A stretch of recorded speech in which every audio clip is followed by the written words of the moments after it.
All right, everybody. I'm extremely excited to have my guest today, Jenny. She has been a part of my IFS journey since I believe 2021, and she's been a part of it this whole way as I've learned and grown. And during that training, she was an assistant training mentee, I believe. And now I believe you're an Yep, assistant trainer.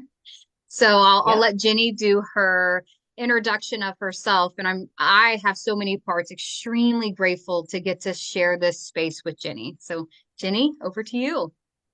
Okay, well, thank you. And it's so wonderful to watch you grow in IFS. And thank you for inviting me on your podcast or whatever the Yeah. video, whatever these things are. So yeah, I'm Jenny Fiebig, and I have been in a journey of leadership in the IFS world. I like was the AT mentee for your training and have moved into the assistant trainer role, and I'm now working towards becoming a co-lead for the next year. So it's really exciting. Um, yeah, I'm in Durango, Colorado, and I'm we are on the Colorado Plateau here. We're in the mountains. We've got the desert nearby, and we have the Animas River coming through. So it's a really spectacular place. And for me, landscape and being part of land is really important. My husband and I lead IFS wilderness space trips to help people find reconnection to place. I feel like, us as a culture, we've really moved away from really being a part of land and feeling like we are in relationship with it. Just like IFS is a big journey of reconnection to our parts and ourself and to others, I like to take it that next step and help people facilitate connection to landscape as well. So, yeah, what else do you want to know? Do I Yeah, need to say that's anything else about myself? no, that's great. And it gives people a trailhead too on what does that look like, retreat of incorporating, landscape in themselves. And so that may be new for some people.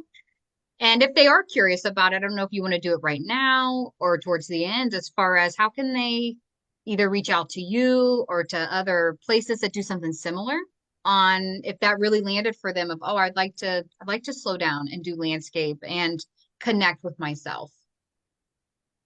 Yeah. Well, speaking of the theme of imperfection, my website is it's never perfect. It's always in movement and in construction. But you're welcome to look me up on my website. It's jennyfiebig.com.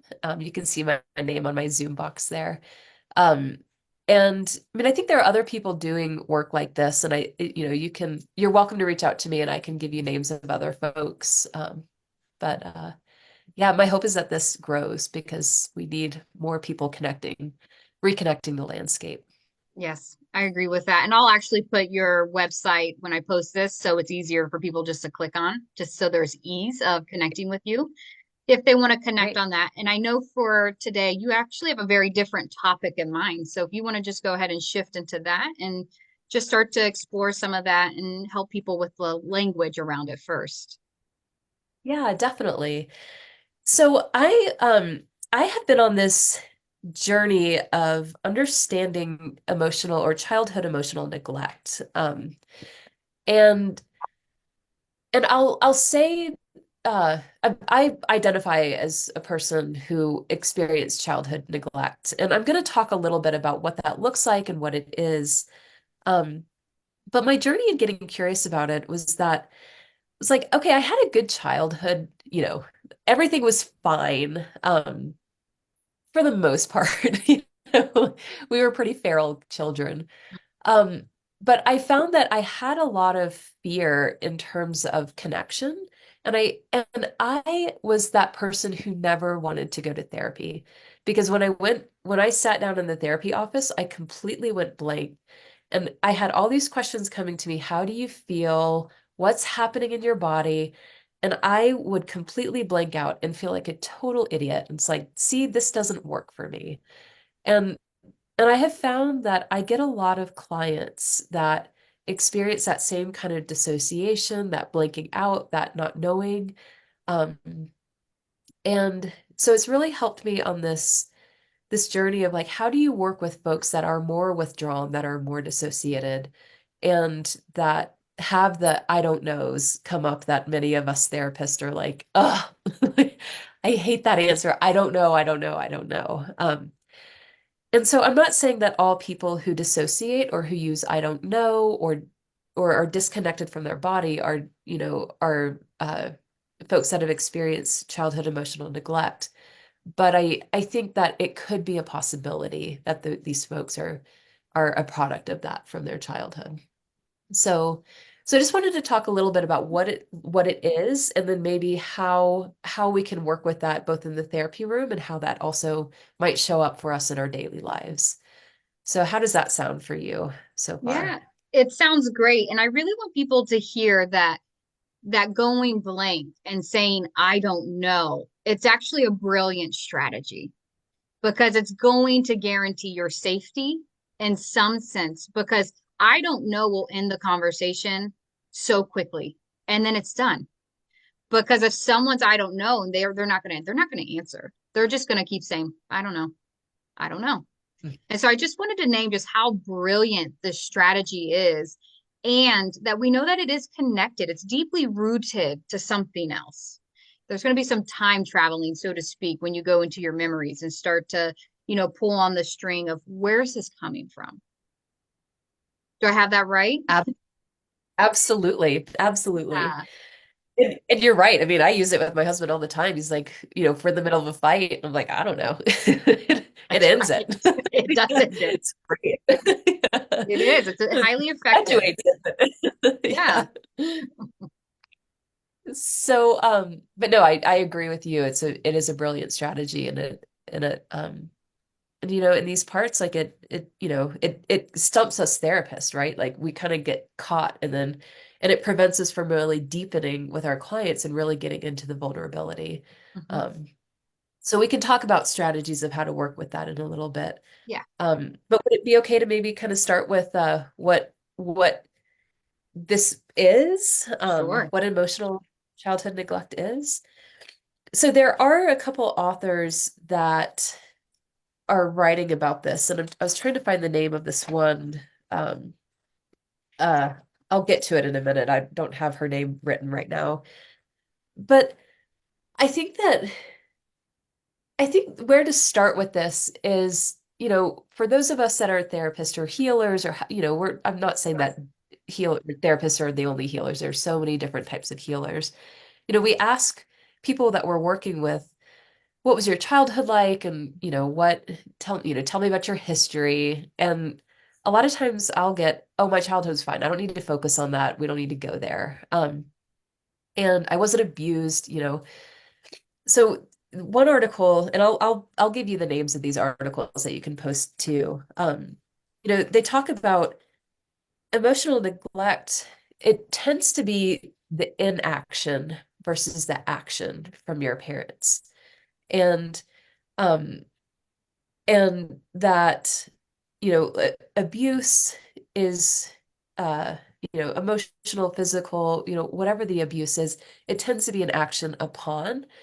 Whereas I think with emotional neglect, that are the caregivers maybe have experienced a lack of attunement themselves. And so it's like they don't really know how to attune to their children. And so it's more of like an inaction. And a lot of folks talk about, well, my parents were fine.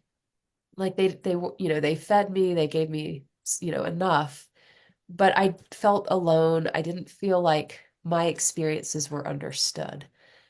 So really it's more about like an inaction from the parents. And there might be some forms of emotional neglect where it's more action oriented. I'm going to deny my child this, but I think for the most part it's more of the inaction, the not knowing how to attune. So is that making sense so far? It is making sense. And I really want people to slow down with that attunement because attunement it's beautiful when you can do it and it's hard when you need it and you're not receiving it. Yes, totally. And and I can I add to that too? Because Yes. this is coming from Tony Herbine Blank. she does a lot of the couples work in IFS. But she talks about everyone misattunes. Mhm. Like, nobody's perfect about that. But really, secure attachment is about misattuning and then coming back and offering the repair. It's like, I recognize that I misattuned to you. How can we work together to where I can understand where you're coming from and maybe where you're coming from? So it's the the nest, like you will misattune, but Mhm. how can you make that repair and reconnect after the misattunement? And that's So, really vital. And I also want to slow this point down for people who are in relationship. And I mean, we're all into relationship with someone. Really vital that the way Jenny just framed that, there was no shame in that. That was oh, I misstepped. I see it. I'm here to listen what that was like for you and then make repair if I can. And that uh right there was all that guilt, the ability to keep the social aspect at the forefront versus that going inside and beating oneself up for it absolutely. or Absolutely. shaming outwardly, which Uh-huh. sometimes partners do to each other. Partners, parents, friends, it's like, oh, like it's your fault this happened, right? Yeah. But But yeah, you're so spot on. It's like if it activates that shame response, that's your responsibility to work with that, right? Like, Mm. okay, why is it that my shame is coming up as I miss a tune? And, you know, um, so I just invite people to get really curious about that because it is so common to miss a tune and Mhm. it's going to happen in every relationship that you have. And so how can we work with our exiles that get activated in that misstep? And to say I am going to misstep and how can I make that okay and get curious as to where I'm coming from and where this other person is coming from. And it's And yeah, real. curious. Uh-huh. Yeah. And I just wanted to pull that for parents. This is probably going to be very difficult to do. And Uh-huh. it's that having respect for your child as another human being, even though they are your child, that's slowing down to come to say, I realize what I did. You're not Absolutely. bad and I'm not bad. And I want to be with you in it. Absolutely. Because when that doesn't happen, that's when the child walks away from that. I feel bad. I don't know what's happening in me. Mhm. And there's something wrong and it's not being named, right? And we talk about name it to tame it. And Mhm. so parents, whether we're our bigger internal parent with our exiles or our parents with our children or cousins or whoever it might be, nieces and nephews, how can we help them make sense of the situation without walking away feeling bad or the parent walking away feeling bad? Yeah. And So right I love, there. Yeah. And I want to swoop it together so people are still tracking with us. That I want to make sure I have it. That would be the inactivity or that inaction if the parent doesn't do that. Is that correct? that's absolutely right. Yeah. And it's very common, right? Like we're not taught how to attune. We're not taught how to repair. And so I want to bring in a statistic, and I had all these stats and underlines now of like as I'm talking, I can't find them. You know? But this one of these articles said globally, 18% of children experience childhood emotional neglect. So think about that. That's almost 20% of the global population. And I don't know how that number looks like in the States, but I would imagine that number being a bit higher in the States, actually. Because our culture, you think about the overarching dominant culture in the United States is more about stay in your head, don't feel, kind of that warrior mentality. It's like push past all of your feelings so that you can just perform and do and move forward. And Yeah. so I think it teaches us how to not be with our emotions and it perpetuates this cycle generation after generation of emotional neglect. And again, that's not to shame anybody, to not to say that they're bad, but the reality is that it's a pervasive pattern that's happening and and it can be stopped if we become aware, then we can help educate the people around us, whether they're children or whoever you're in relationship with, of how to help people attune to their emotions and their needs. Yeah, and what's really vital in what you just said there was it we all have learned one way or another. And maybe some of us got the messaging more, maybe some of us have just brushed up against it, and maybe some of us didn't hear it until we got into adulthood. Everybody's experience is different. But I know for myself being in the Midwest, the tie the boots tight and get trudging. Oh, lived by it. You don't have time to feel. You have to Yep. keep moving. And I Yeah. want people to hear that the reason why this is generational is because the hope is safety. Uh-huh. That's what I want to hear. Want people to hear is that that hope is really for your person, for yourself and your children to stay safe. Yes, absolutely. And you take it to, I mean, I work with a lot of first responders, and another population I also work with are folks that have gone through like an outdoor trauma. So, folks that are skiing who go through an avalanche, or climbers that experience a fall, and whether there's death or not involved. A lot of these recreationalists that go out hold that warrior mentality that also first responders have to hold, or military. Because if you're in a war zone and you start thinking about your feelings, like you might get shot, right? And so you're taught like you need to be in a mindset, in a zone to where you don't feel, so that you stay safe. But I think where we go wrong with that is that, first responders, or even these folks that have been through these awful accidents, or military, they come back into civilization, or they come back to day-to-day life, and that mentality stays with them, or those of us that have been taught that, and then we're not able to move through our feelings, and name them or understand what's happening. Like I can't tell you how many folks that have been through avalanches or these accidents that are like, just tell me how to not feel anxious so I can get back out and do what I do. Right. Right. And I want to bring in, you cut me off if I'm like going on tangents. Okay. So Sure. um I studied at Montana State, uh in Bozeman, Montana, and we had a visiting professor that would come in and out, and his name is Edward Duran, and he's an indigenous psychologist. He's written a couple books. You should look him up, Edward Duran. Um, but he told us, um, he's like, a lot of white mentality, like white Western mentality, is that you have to conquer your feelings, or you want to go conquer the mountains, you want to go conquer the rivers, like there's a lot of conquering involved, like and overcoming things. And he's like, that's great in some ways, like it helps you move forward. But he's like, for my people, and I don't remember who he's associated with, he's like, we look at emotions as spirits.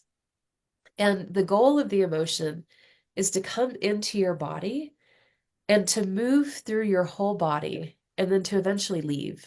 And when it leaves behind wisdom. But he's like, what happens when we don't let it move through our body is that the emotion spirit comes in. And if we don't let it go and move through, then it gets bigger and bigger and bigger and bigger. And and that creates problems, and we get stuck. And so, I think about this warrior mentality, and these Western ways of like conquer your emotions, don't feel them, don't name them, don't listen to them. They're getting bigger and bigger and bigger in our bodies. And you can see, even the New York Times are talking about an increase in mental health problems in our culture. And it's just getting worse and worse and worse and worse. So, so I love this topic of neglect, to think about how have we neglected our children, the opportunities of knowing what your emotions are, listening to them, letting them move through, and to leave the wisdom behind, as opposed to having it stay stuck in us and disconnected. Yeah, and that's really it's just so beautiful how that lands, like to come in, to go through, to do what it needs to do, and then to be left with the wisdom, and then being able to tap back into the wisdom as you're navigating life. And that, Yeah. and for kids, that's huge because everything's new. Yeah, totally. Everything's new. And so to Totally. have more of that security in yourself and coming from your parent, I just imagine like what would the world look like with more of that Yeah. leading and Yeah. just how well because we don't know, but just how would that Yeah. And it and why are we denying children or even ourselves that wisdom, right? Like I love the wisdom of my body now, of my parts and of my emotions. It's like I learned so much from them. And why would we want to deny other people that opportunity to learn and to have that internal wisdom? So I think a lot of us are being led in disconnection and it's not working very well. no, and it's causing us to be sick. That's the one thing you said when as soon as you said stuck, I had a part say sick because it Yeah, does cause so much inflammation in our body. And that inflammation is the birthplace to so many ailments that we humans face. It usually starts first with inflammation. absolutely. Absolutely.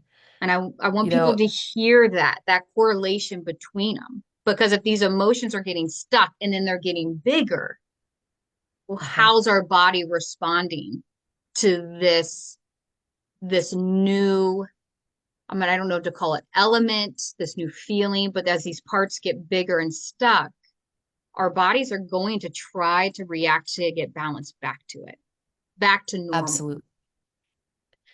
And if we're connected to our bodies, we can listen to that wisdom, right? And be able to work with it. Like what is happening in my external environment or my internal landscape that I need to work with. And I just got off of a Susan McConnell training in Malta, and I had to look up where Malta was. It's in the middle of the Mediterranean, in the middle of nowhere. So it was really lovely. But I love what she says. Rather than saying, I have a body, I am my body. Mm. And to think about like for me for so long, I was so disconnected from my body. I look at it as like this thing that I can control. But when I say I am my body, I can really listen to, how am I taking care of myself? What is my heart trying to tell me right now? Like, what is my digestive system trying to tell me? How am I in tune and listening? Because this is not separate from this. This whole thing is an ecosystem within itself. So, And I want people to slow down to even think you have neurons, not just in your brain, you have them in your heart and you have them in your stomach, right? That gut. And the beauty of that and how you have one body and it's whole, but you have so many systems within.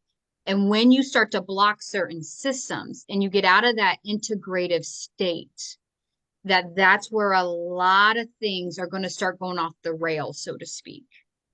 And it's that being able to slow down to come back in to say, well, where am I feeling this?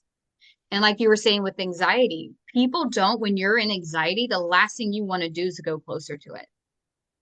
uh-huh, exactly. And so Yeah. that going inwards to it, there is some beauty to it. And I want people to hear that because that's really the hope in a lot of this work is where's the hope? And when you are in that anxiety attack and you're able to start regulating through breath and then to say, I'm going to be here with you just to hear what it is you need me to hear. And I may not be able to take Uh-huh. any action, but at least you're not going to be alone in it. Definitely. Definitely. And and to also think, I go into trauma work and thinking about is what my emotion telling me, is this based more upon my past or is it based more upon my present? And Mhm. and I mean that could be a whole other segment for us to talk about. But again, it takes that being I am my body to be able to listen to what is happening in here and how can I work with it? How can I work with that wisdom, whether it's old wisdom or new wisdom Mm. Yeah, that or lands so past or well. awesome. Well, I feel like I could talk with you all day long. Um, so I'd like to just give a few examples of what neglect is, what childhood emotional neglect. And again, this is not coming from a shaming place. This is coming from an educational place. And, I think about my parents listening to this, and they would be horrified to think that I was emotionally neglectful. But, I come from a family with severe alcoholism on both sides. And of course, there's neglect, right? When you have substance abuse that takes the place of Mhm. connection. And, you know, uh, you start to drink your problems away, right? Rather than to work with them and face them. So I'll give you all these quotes too in the articles, but this is from Daniel Rinaldi. Emotional neglect is considered a form of trauma. It can have long-lasting and profound effects on a person's emotional and psychological well-being, which makes sense, right? Because if us as children are not getting this conversation with our caregivers, whoever that might be, okay, I feel this thing inside of me. I don't like the feeling of it and I don't understand it. Like being able to have a caregiver that can help you work with that. Oh, it sounds like it could be anxiety. Let's get curious as to what's happening for you. And coming from a caregiver that doesn't go into a shame spiral and did I do something to cause this in my child, but to instead stay curious with them. What's happening with you? Um, so, and again, it's more of a, a lack of action rather than action. And so what does that look like? And let me see if I can find my, so it could be, um, you know, I'm just going to read a couple quotes here from this article. So emotional neglect can be hard to spot because it's not always visible, even to a professional. It's hard to spot because it tends to be based less on what a parent does and more about what they don't do. And I'm going to say parent, caregiver, whoever that might be. Um, some parents emotionally neglect their children because they're uncomfortable with emotions in general and are unsure how to respond to the complexity of their emotions, let alone their child's emotions or a child's emotions. And parents may feel pretty overwhelmed with the stress in their lives, not knowing how to deal with it, to where they then disconnect with their child's emotional experiences because they feel so overwhelmed, they can't handle the overwhelm of their child. So, some examples of what that might look like, and there's a huge range of these, but uh, like punishment for expressing negative emotions like sadness, frustration, or anger, being told, go to your room, just be quiet, don't tell me about that. Um, Maybe it could look like a lack of shared celebration or joy when experiencing positive emotions like happiness or excitement or, celebrations. And uh, it might even present as zapping the positive emotion with a negative response. So, oh, don't celebrate too much. Like you're not done yet, or don't get too excited about this graduation. You still have more to go. So kind of denying the experience of the excitement. Being told your feelings, your experiences aren't valid, or worth further examination. So maybe saying things like you're too sensitive or stop acting like a baby or, don't worry about it. It'll pass. You'll get through it. Just avoid it, like that minimizing, avoiding kind of strategies. Um, Dismissing or ignoring feelings because the parent is so focused on themselves or another situation. Um, Maybe withholding or not showing affection, especially when it's asked of by a child. Mm. Um, or failure to intervene or find a solution in situations when a child is under emotional stress. So if, a child is dealing with something at school, whether it's bullying or nervous about a test, having a parent say, okay, tell me a little bit more about what you're scared of. And, walking them through that can alleviate that can, they're in connection with their parent. But if the parent's like, whatever, I don't want to talk about it, it increases the anxiety in the child and it comes out in other ways. So does that feel like you've got enough examples or does that give a good sampling of what that looks like?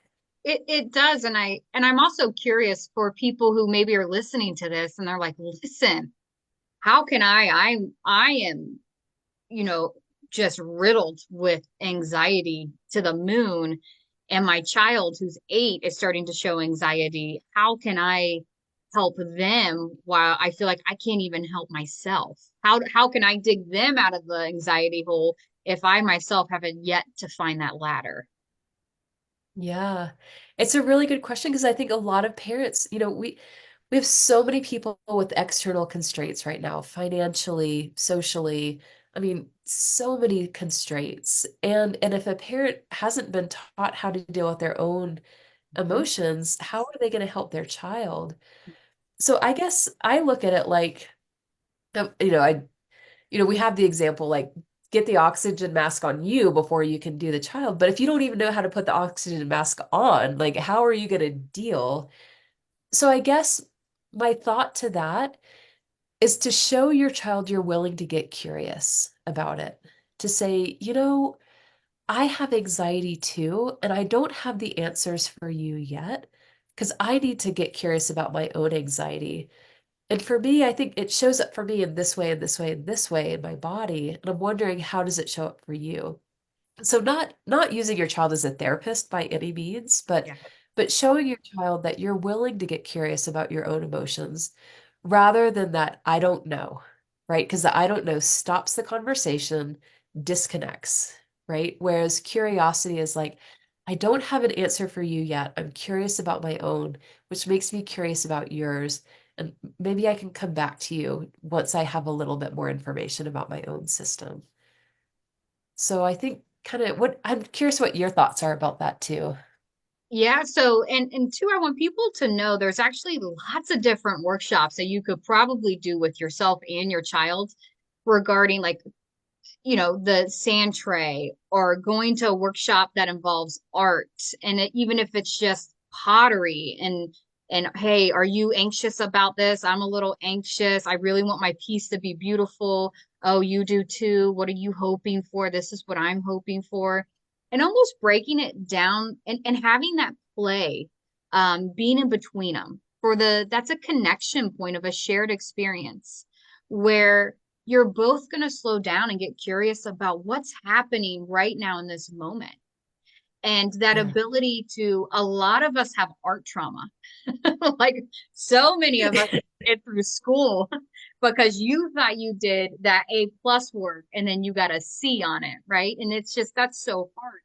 And so coming back to really integrating your growth and learning with your child, and both of you almost doing it through your hands, and that just Uh, being a different experience that you're both sharing, and you're sharing that internal as you're doing something externally and maintaining connection with one another. Absolutely. And as you were talking about that, I was thinking of a book. Um, I wish I had it. I think it's at my office actually, but I think it's called How Simon Got His Groove Back. And it's a child's book, but it talks about um and I think it can be so applicable to parents or adults. Because again, many of us are not taught what our emotions are. So I think about anger. Anger is kind of the expression, the emotional expression of how am I losing power in my environment? Or anxiety is like fear is like what could harm me in the environment? Or just starting to think about, okay, let me just pause as I'm with my child and they're asking me all these questions about their anxiety. Let me pause and check in with my own body and to see what am I feeling in this moment right here, right now.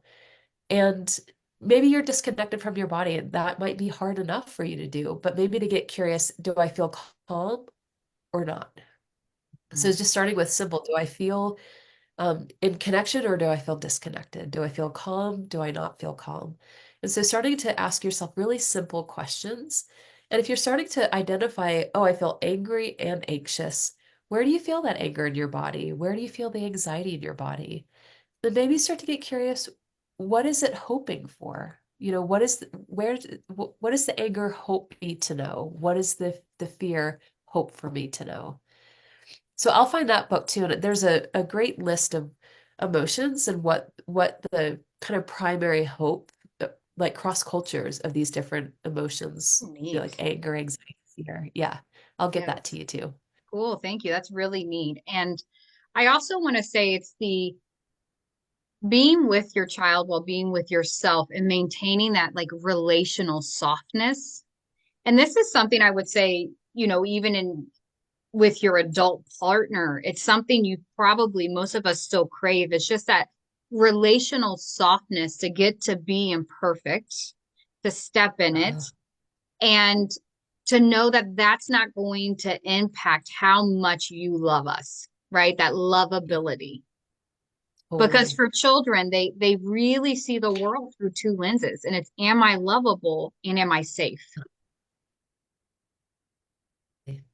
And so I wanted to name that of that slowing down to name. So for me, my clients they're gonna probably chuckle if they're watching this on I call it the who's who in the zoo. That's how we start with who's who in the zoo. Who's firing? What's happening? How did you know it fired? How did you know you were anxious? How did you know you were getting angry? How do you know? How if you were able to in that moment go and meet them like a friend, how would that part know? Yes. And it's so important, right? And, I think about, myself and children of neglect, and they are not taught that. And so their safety is just in themselves. Like, I am the only one who can keep myself safe, Mhm, and I can't connect to people because it's not safe to connect, right?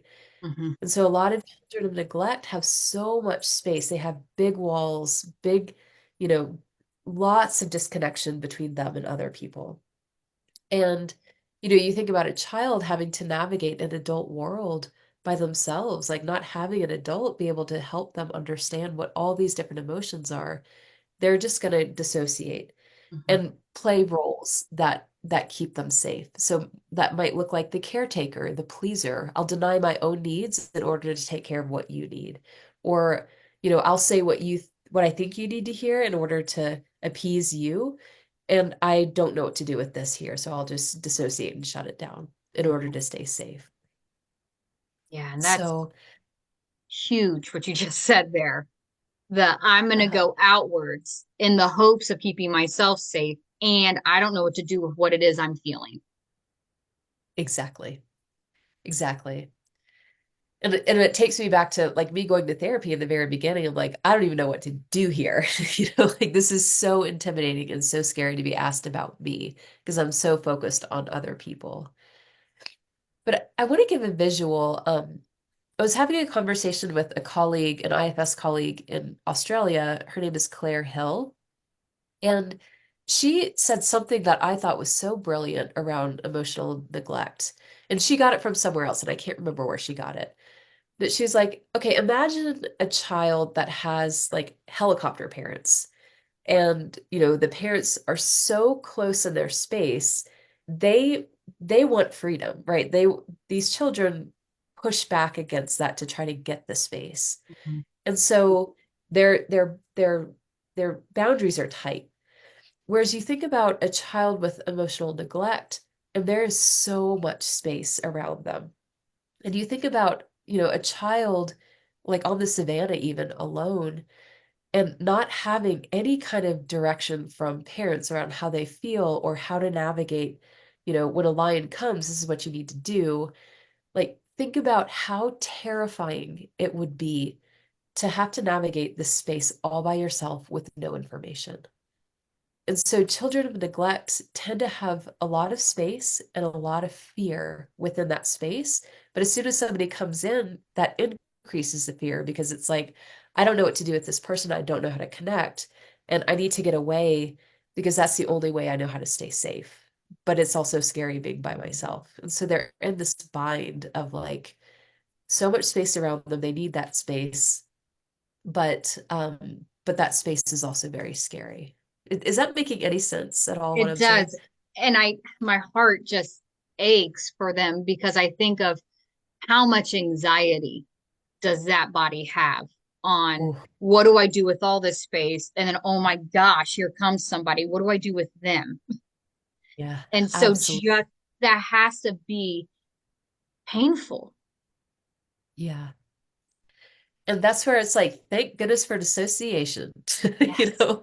because Hmm. I can, when I finally learned what anxiety was, I was like, I've had that my whole life. Like in my 20s, I had no idea I was anxious all the time because I was just so used to it and dissociated from it, to a point that I learned about what it was. And I was like, wow, I have been holding so much fear in my body for most of my life.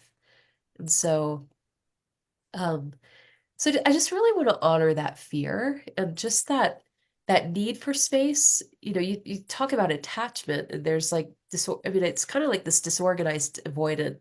And I don't feel like attachment fully captures the Hmm. experience of it, but it's like there's so much avoidance of and mistrust of people, so they need a lot of space. But again, it's like I'm alone in this. I have to connect to myself, and that's all I can connect to. But I would like to have some connection with somebody else. I just don't know how to do it.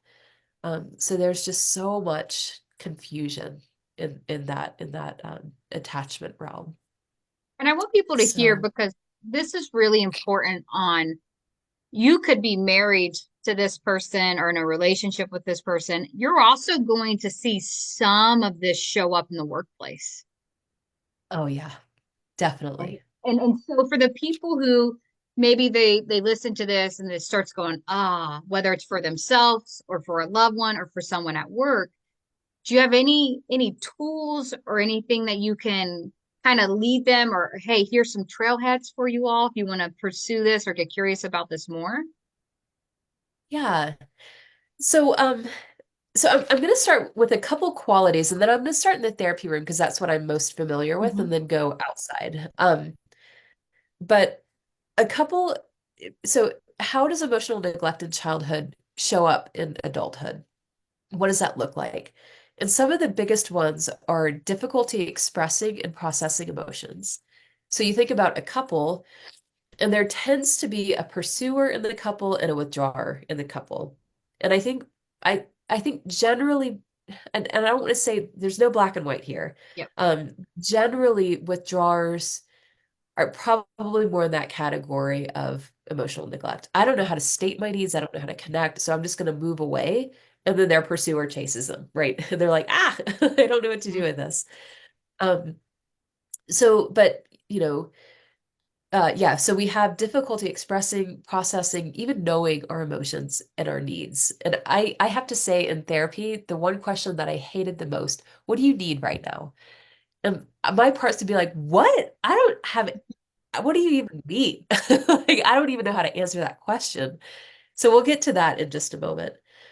Um, and uh, there's a quote from Smolarski, who's a LMFT, that says, children of neglect may withdraw or isolate from social or peer groups because they feel different and because they fear being asked to talk about how they feel. So rather than put themselves in a situation where they have to talk about themselves, they may isolate a bit more. Because again, that goes to that safety. It's like it's safer being away than it is being in the group. I'll be exposed that I don't know, right? I'll Yeah. be exposed that I am not enough. I'm not good enough. Mm. Um, there tends to be a behavior of people pleasing with a lot of children of neglect. Again, because the focus is on outside. How can I please this person so they don't walk away from me? It's not connection, it's keeping them somewhat close. Um, and also difficulty setting boundaries is a big deal for children of emotional neglect. Having a hard time trusting other people. They trust animals more than they trust people, right? There's a Hmm. lot of mistrust of people, and emotional detachment. And self-esteem tends to be a lot lower in children of neglect because they don't know who they are. They don't know what their emotions are, or what their needs are. And there tends to be a lot of unhealthy coping skills like drinking, substance abuse, process addictions, things that they can engage in that help to keep them dissociated to where they don't feel what they're feeling. So those are a couple of the qualities. So so I'm still getting over my cold, so I'm going to keep sniffling and talking like I have a cold. Um, but does that feel, do you want to add on to that at all? No, so I think the biggest thing for people to hear is that I believe in society, we're very quick. As you were talking, there's so many times that I've been, at work. I just left the corporate world where someone's behavior was very similar to that. And I was just like, introvert. So you know what I'm going to do? I'm going to try to get you to talk to me.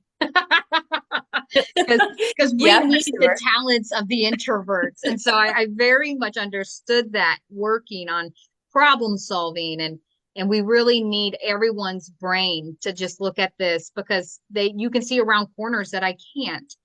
And now Yeah. realizing, oh, it may not have been that they were introverted. It could have been that they were really uncomfortable Yeah. with Uh-huh. being in this team environment and people going back and forth and then feeling different and then feeling like not enough. Yeah. I just want to name that for people in the work environment. And even as I'm saying that, I have a part that's like, okay, so what do you do? Like you don't want to really pursue them, Yeah. but at work you definitely want their talents, their gifts. But how do you navigate that?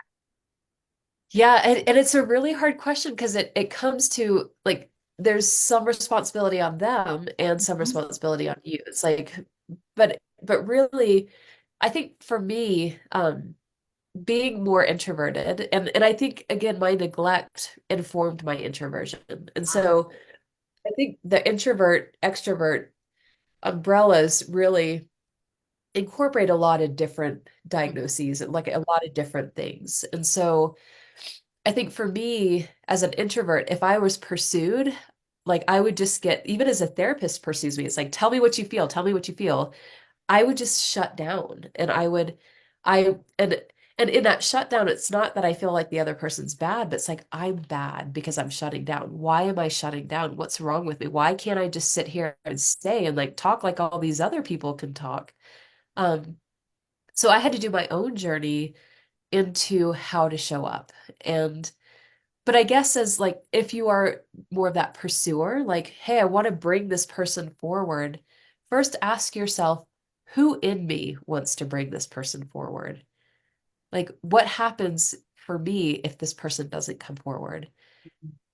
And so rather than maybe putting them on the spot, like we are such a culture of mhm. like you need to be in the center of the attention. You need to like speak clearly, quickly, concisely, eloquently. Um, But maybe to invite this person like, hey, I don't need you to show up perfectly. I don't need you to show up with a thesis. But hey, maybe like, is there any way you can write some ideas down on this piece of paper as to how you feel like we could work with this idea? Or, maybe can you take 15 minutes, walk away from the group and think about like what are you seeing that we're not seeing, or what are you seeing that you feel like could contribute? And so kind of giving them more space as opposed to having to be on the spot. Um, and I think the same applies in the therapy room. So if you are a healer and you have a person that shows up so distant, so far away from you, to honor that space. So I tell my clients when they walk in, so I'm a therapist, so even when they first walk in the door, and you've heard me say this so much, so this is like old news for you. But if it's the first session, I'm like, hey, I'm going to be asking you questions. And I'm not looking for the perfect answer. And so some things that might happen for you. And so I'm educating the child, right? Something that could happen for you as I'm asking you this question. You might get angry with me. You might blank out or dissociate. You might you might have a wall that comes in and just completely annihilates your thinking. You might get critical of yourself for not having the right answer. You might scramble and work really hard to try to find the answer to please me. So that's what I'm looking for. I'm looking for what is the experience of me in you, of me asking you this question. And then I don't need you to perfectly know the answer to that. And I'm here to be with you to help you understand what's happening in your body.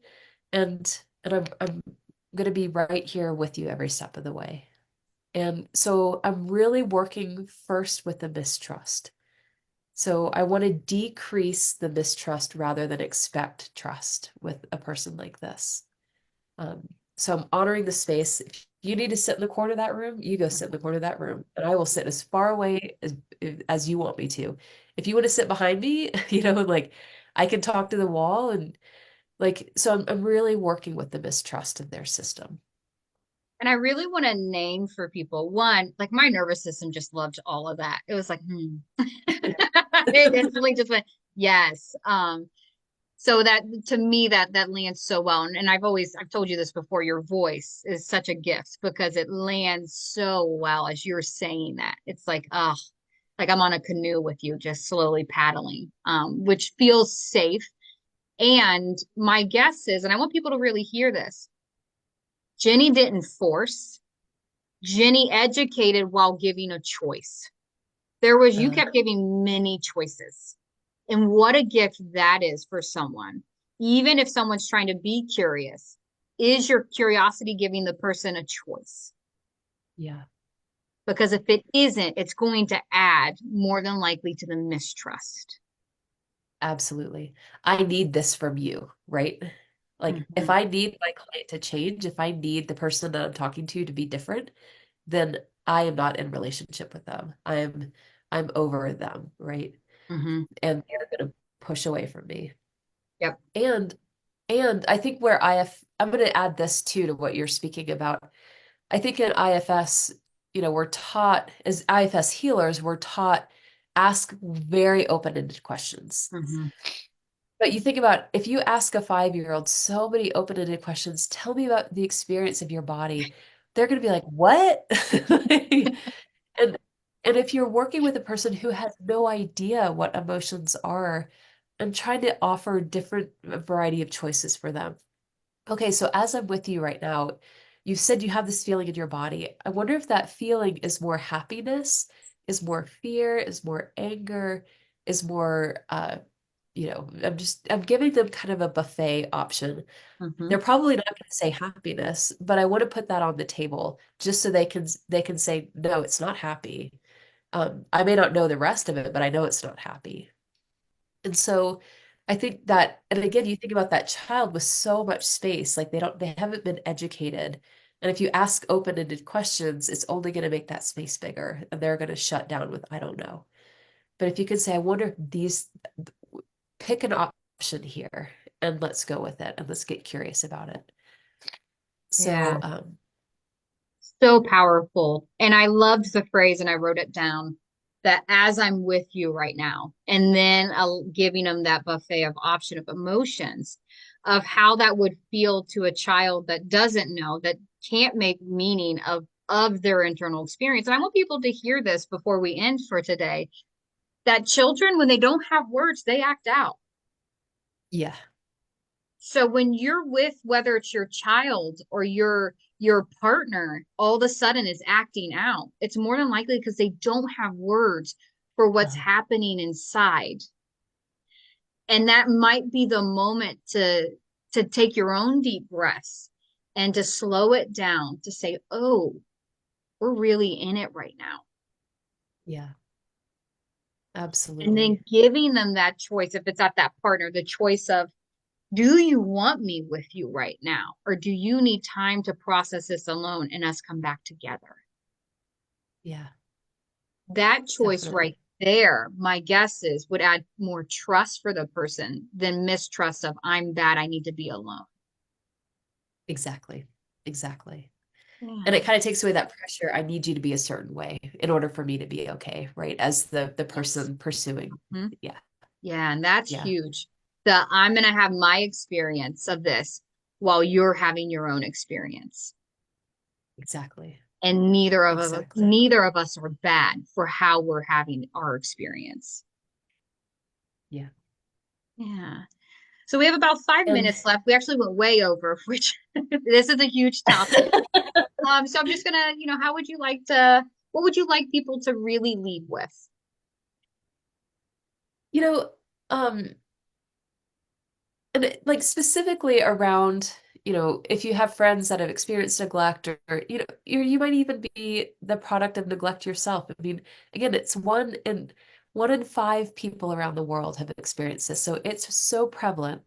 Um, my biggest hope is that you're not walking away holding shame. That I'm bad because I do this to my child, or I'm bad because I don't know what to do, or I'm bad because I've done this to my partner. Like, it's not about you being bad. It's about you having experiences in your life. And how can we help you instead get curious as to how are you talking to your child? How are you talking to your family? How are you talking to yourself, even? And if you are disconnected and dissociated, that's okay. At least if you can get curious about it and at least know that you're dissociated, that's the first step into working with your dissociation. And and if you have a client that is dissociated and throws a lot of I don't knows at you, rather than becoming, and for me, I became an anxious pursuer. Whenever my client was like, I don't know, or I don't know what to say, I would so become so anxiously pursuing. Instead to say, I welcome the I don't know. Of course you don't know, and that's okay. Oh, you need to sit so far away, sit far away. Or if you need to hide as you're talking to me, go hide. That's absolutely okay. Do you want a blanket so work with the need for that mistrust. Because if Mm. you try to take that mistrust away, it will only increase they're going to dig their heels in even bigger. So, or try to people please you. And it's only going to lead to more disconnection. So get curious rather than go into the shame spiral. That's the biggest piece there that I have. Yeah, well, thank you Easier said so than done. much. Absolutely, it is easier said than done. And it's a great launching point for people on the choice of do they want to take this in and reflect on themselves, or do they actually see it with their partner or their children, and then what to do with it. And I loved the invitation of, if anything, if you choose to get curious, and that Yeah. that message of you're not bad for Yeah. having this. Yeah. And it's that message And that you're finding a way to love it up, which can be e- very hard to do. exactly, especially in our culture when we're taught to deny it, minimize it, don't Mhm. feel.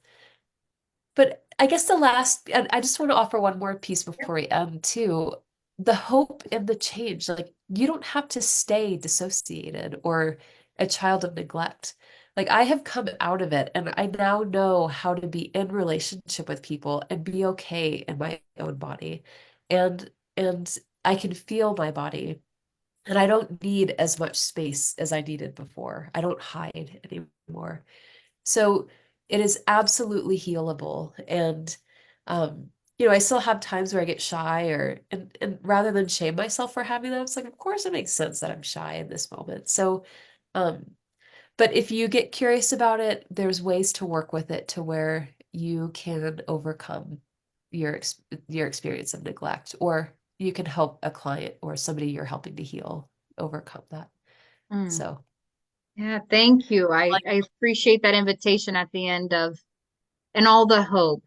That was beautiful. So thank you so much. I appreciate your time. I hope this conversation for people lands in a positive manner and a hopeful one, and understanding we're all humans, we're all in this together. And even though there's parts of us saying that we're alone, I hope that people can hear that message of there is connection here if you choose. And it's not anything, if you choose not to, it doesn't make you bad. So, yeah. would you like to add anything else to that before I close this out, Jenny? No, just thank you for what you're offering to the world. It's so important. And thanks for inviting me. And yeah, it's just Thank lovely to be with you as always. yeah, thank you. All right.